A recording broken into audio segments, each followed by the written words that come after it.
honorable members, I please. आज मैं 140 करोड़ हिंदुस्तानी की ओर से यह कहना चाहती हूँ कि यह सच है, इरादे हमारे विध्वंसक नहीं और अकाल युद्ध के प्रशंसक नहीं, अहिंसा के पुजारी है, पर पहले तो इस दुनिया से अहिंसा के पर कायल नहीं। माननीय अध्यक्ष महोदय, आज मैं आपके माध्यम से माननीय गृहमंत्री से एक अत्यंत गंभीर और संवेदनशील विषय पर प्रश्न पूछना चाहती हूँ। बाल तस्करी केवल एक अपराधी नहीं, बल्कि हमारे समाज और मानवता पर एक गहरा कलंक है। हर वर्ष अनेक मासूम बच्चे लालच, धोखे या बलपूर्वक तस्करी के शिकार होकर बाल श्रम, भीख मांगना, यौन शोषण तथा अन्य अमान्य गतिविधियों में धकेल दिया जाता है।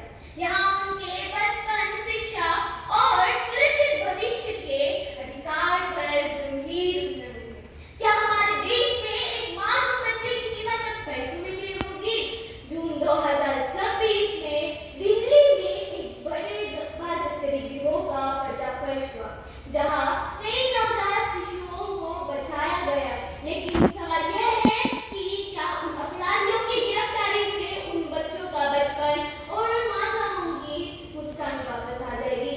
यदि आज भी हमारे देश में बच्चे सुरक्षित नहीं है, तो विकसित भारत की बात कैसे कर सकते हैं अध्यक्ष जी?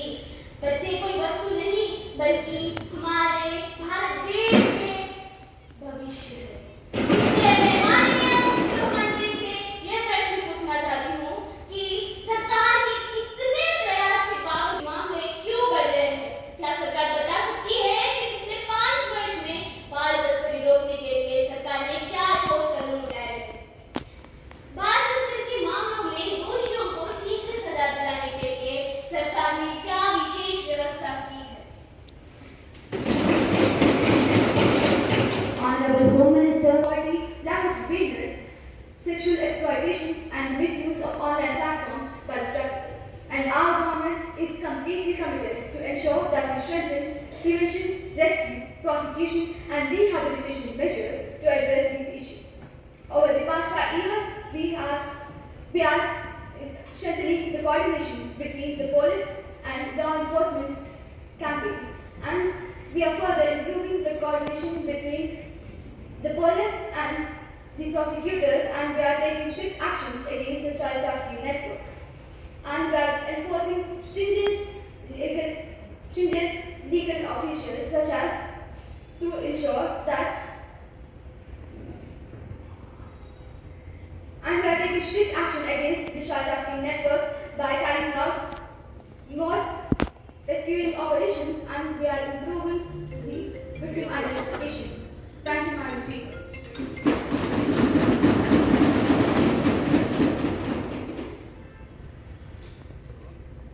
Ms. Akshay Sharma, please.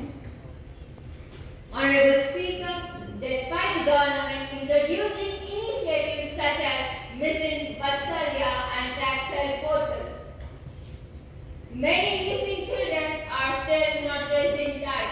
What additional measures is the government taking to strengthen interstate coordination and ensure faster rescue of trafficked children?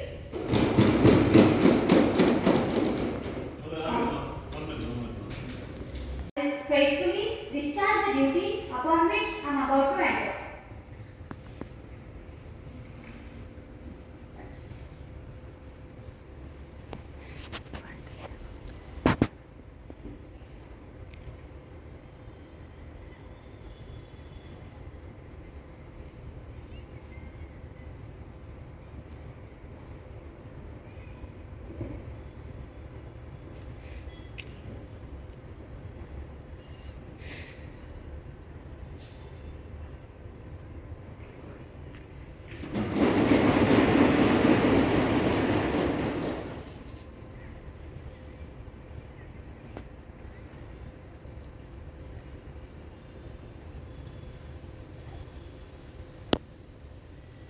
Mr. Kodipalli Hashavardhan Naidu, who is elected from Chavella Parliamentary Constituency, he is now going to take oath or affirmation.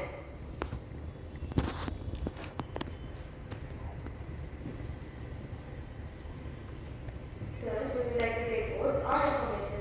Affirmation, please. In which language would you like to take the affirmation, sir? Telugu, please.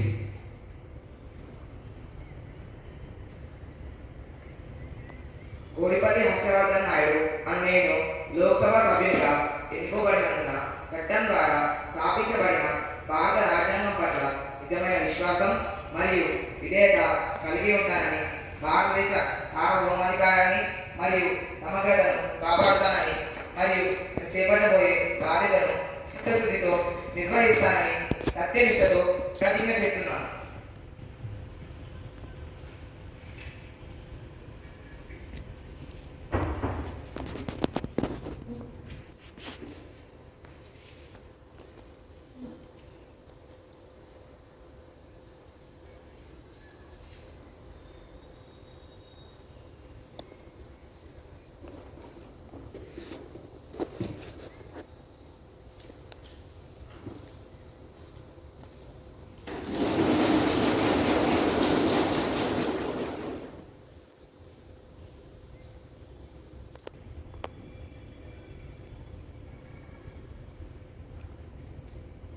This plan for such climate emergencies, or will the common people continue to bear the burden of inadequate plannings and delayed actions? Honorable Minister, please. Honorable Madam Speaker, the government is committed to ensuring the food security regarding climate-related challenges. Rising prices are influenced by factors such as extreme weather, global market conditions, transportation costs, and inflation. To reduce the burden on the citizens, the government strengthens food distribution through public distribution system (PDS), provides support to farmers, maintains buffer food stocks, and takes action against the black marketing. Accountability is ensured through parliamentary oversight, audits, regular monitoring of prices, and welfare schemes, so that the climatic challenges do not impact any poor and middle-class families. Thank you, Madam Speaker. No more supplementary questions. Question number 104. Ms. Sonal Rathod, please. आज मैं 140 करोड़ हिंदुस्तानी की ओर से यह कहना चाहती हूँ कि यह सच है, इरादे हमारे विध्वंसक नहीं और कारणबद्ध के प्रशंसक नहीं। अहिंसा की पुजारी है, पर कह दो इस दुनिया से अहिंसक है, पर कायर नहीं। माननीय अध्यक्ष महोदय, आज मैं आपके माध्यम से माननीय गृह मंत्री से एक अत्यंत गंभीर और संवेदनशील विषय पर प्रश्न पूछना चाहती हूँ। बाल तस्करी केवल एक अपराधी नहीं, बल्कि हमारे समाज और मानवता पर एक गहरा कलंक है। हर वर्ष अनेक मासूम बच्चे लालच, धोखे या बालपूर्वक तस्करी के शिकार होकर बाल श्रम, भीख मांगना, यौन शोषण तथा अन्य अमानवीय गतिविधियों में धकेल दिया जा रहा है। यहाँ उनके बचपन, शिक्षा और सुरक्षित भविष्य के अधिकार पर गंभीर उल्लंघन है। क्या हमारे देश में एक मासूम बच्चे की कीमत अब पैसों में तय होगी? जून 2026 दिल्ली में एक बड़े बाल तस्करी गिरोह का पर्दाफाश हुआ, जहां कई नवजात शिशुओं को बचाया गया। लेकिन सवाल यह है कि क्या उन अपराधियों की गिरफ्तारी से उन बच्चों का बचपन और उन माताओं की मुस्कान वापस आ जाएगी? यदि आज भी हमारे देश में बच्चे सुरक्षित नहीं हैं, तो विकसित भारत की बात कैसे कर सकते हैं अध्यक्ष जी? बच्चे कोई वस्तु नहीं, बल्कि हमारे भारत देश के भविष्य है। इसलिए मैं गृहमंत्री से सवाल पूछना चाहती हूँ कि सरकार के इतने प्रयास के बावजूद बाल तस्करी के मामले क्यों बढ़ रहे हैं? क्या सरकार बता सकती है कि पिछले 5 वर्ष में सरकार ने बाल तस्करी रोकने के लिए क्या ठोस कदम उठाए हैं? बाल तस्करी के मामलों में दोषियों को शीघ्र सजा दिलाने के लिए सरकार ने क्या विशेष व्यवस्था की है? Question mark Sarya in a single record cycle of 12 months between April 2024 to March 2025, over 53,000 children were rescued, and rescued children received shelter, medical care, legal assistance, education, counseling, and vocational support whenever required. Their cases are monitored by child welfare committees, which work for family unification whenever it is safe and in the best interest of the child.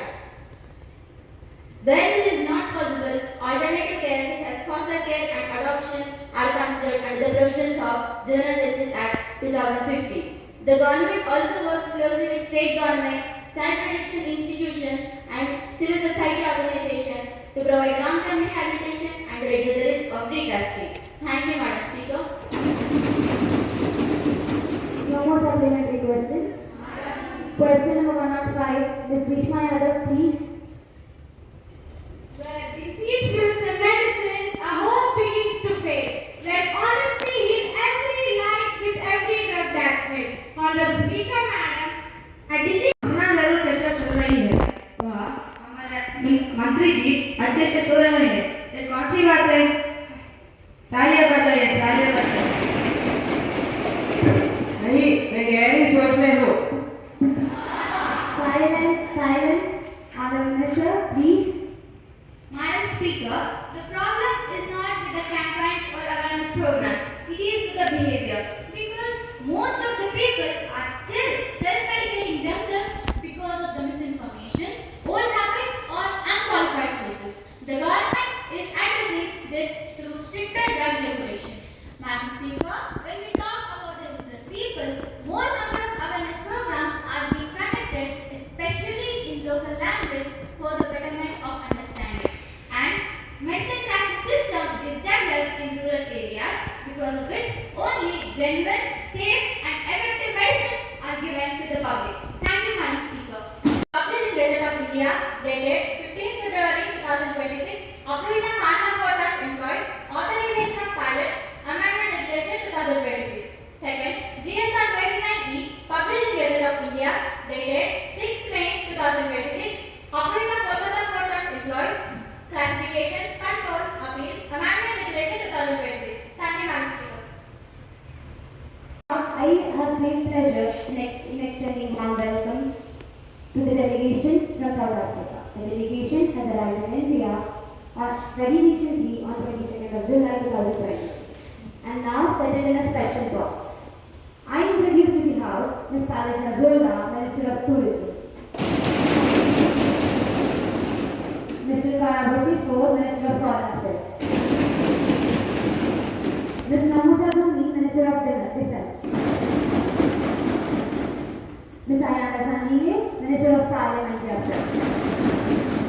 Let us convey our best regards from Government of India through them to Mr. Cyril Ramaphosa, His Excellency, President of South Africa, South African Parliament, Government of South Africa and people of South Africa.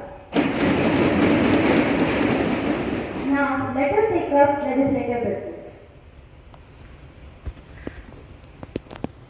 Honorable Minister of Human Resource Development to introduce Navodaya Employees Pension Bill 2026. Honorable Speaker, Madam, Navodaya Vidyalaya Samiti employees have played a significant role in providing quality education. They shape young minds into a useful human resource. Not to forget the services provided by Navodaya Vidyalaya Samiti teachers. They are not getting pension benefits after retirement. So, keeping the services provided by them in mind, we have decided to introduce a bill for Navodaya Vidyalaya Samiti employees. The main objective of the bill is to provide social security and financial stability after their retirement. So, I introduce this bill to the House for its consideration and support. Thank you. The question is that Navodaya Employees Pension Bill 2026 be introduced. Those in favor will say aye. Those against will say no. I think ayes have it. Motion passed and Navodaya Employees Pension Bill 2026 is introduced. From the upper sample. Secretary General, please. Ma'am, I have to report the following message received from the Secretary of Upper Chamber of Youth Parliament.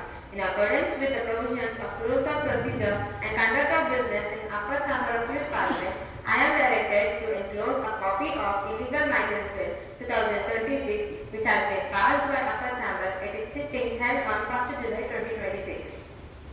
Secretary General, to lay a copy of the bill as passed by the Upper Chamber. Ma'am, I lay on the table of the House the Illegal Migrants Bill 2026 as passed by Upper Chamber. Let us take up calling attention motion. Honorable members Anshika Nayak, Ms. Kirti Krishnamurthy and Jnv Rr to call the attention of Minister of IT. Ms. Kirti Krishnamurthy, please. Honorable Speaker, respected members of the House, today I rise to speak on a growing challenge that affects millions of workers around the world. Employment layoff caused by rapid technological change, especially artificial intelligence and cost-cutting practices. Artificial intelligence stands for many industries at an unprecedented pace. Across many The Amendment 2023 already provides for 33% reservation for women, but this bill increases that reservation to 50%. I wonder that what empirical evidence or policy assessment has led the government to conclude that 33% reservation is inadequate and that 50% reservation is appropriate threshold. This amendment provides substantial increase, and this House deserves to know the basis and rationale for this change. Madam Speaker, I look forward to the Honorable Minister's explanation. Thank you, Madam Speaker. Honorable Speaker, ma'am, the proposed increase from 33% to 50% is based on the principle of substantive equality, not merely numerical representation. Women constitute nearly half of India's population and have demonstrated leadership across every field. While the 2023 Act was a historic milestone, it represented important beginning rather than a final destination. The government believes that equal participation in legislative bodies is a natural extension of our constitutional commitment to equality. Therefore, this amendment seeks to align political representation more closely with demographic reality of our nation and to strengthen the inclusiveness of our democracy. Thank you, Honorable Speaker.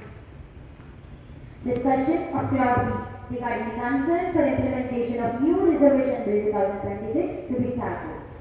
I wish to raise a concern regarding this amendment bill. The 2023 legislation linked with the reservation to the completion of census and delimitation exercise. The present amendment proposes clearer implementation framework. I respectfully seek clarification from Honorable Minister on how the government intends to implement the enhanced 50% reservation while ensuring the fairness in constituency allocation and continuity of representation, smooth functioning of electoral process. Furthermore, I hope the government will ensure that this constitutional reform is complemented by leadership development, political training and greater opportunities for women within political parties, so that these reservations lead to meaningful participation and effective governance. Honorable Speaker, Madam, these concerns are near to implementation of bill. Thank you. Honorable members, constructive suggestions. The government is committed to implementing this amendment through a transparent and well-defined legal framework while ensuring fairness in constituency allocation and smooth conduct of elections. We definitely agree that reservation alone cannot achieve meaningful empowerment. Therefore, this amendment will be complemented by leadership development programs, capacity building initiatives, and measures to encourage greater women participation within political parties. Our objective is not to merely reserve seats, but to ensure that women are empowered enough to contribute efficiently to the legislative process and governance of our nation. Thank you for your time. Thank you so much for watching. Don't forget to subscribe for more awesome content. Goka Ashok.